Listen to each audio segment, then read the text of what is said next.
Hey everybody, Gladys here, and I wanted to talk a little bit about how I collect and get ideas for my novels. And I've talked before about how I got the idea for my first novel, and I'll link to that video down below. And when I came up with that initial idea, I also came up with two more ideas to use because I knew I wanted this to be a long series. So I've got a couple of books in the early planning stages, but after that, what am I going to write about? Well, I have a handy notebook, and in it, I jot down ideas as I come across them. I put on post-it notes and stick it in here.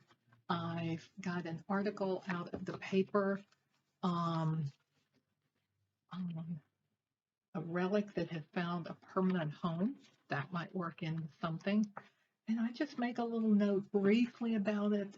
The Order of Malta, um, a manuscript. What else have I got in here?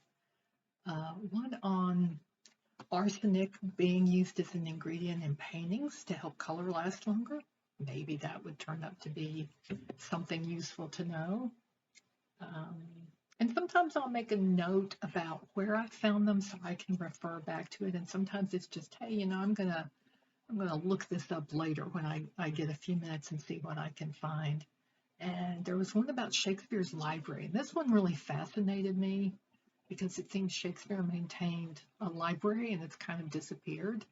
And then there was also a mention I found that in Shakespeare's day, urine was used in the making of writing and manuscripts or something. I'm not sure. So that may all tie in together and it may not.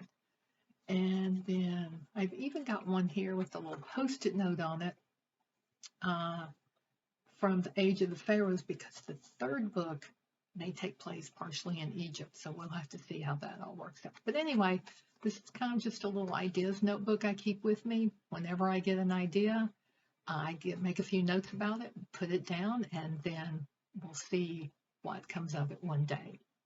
See you later.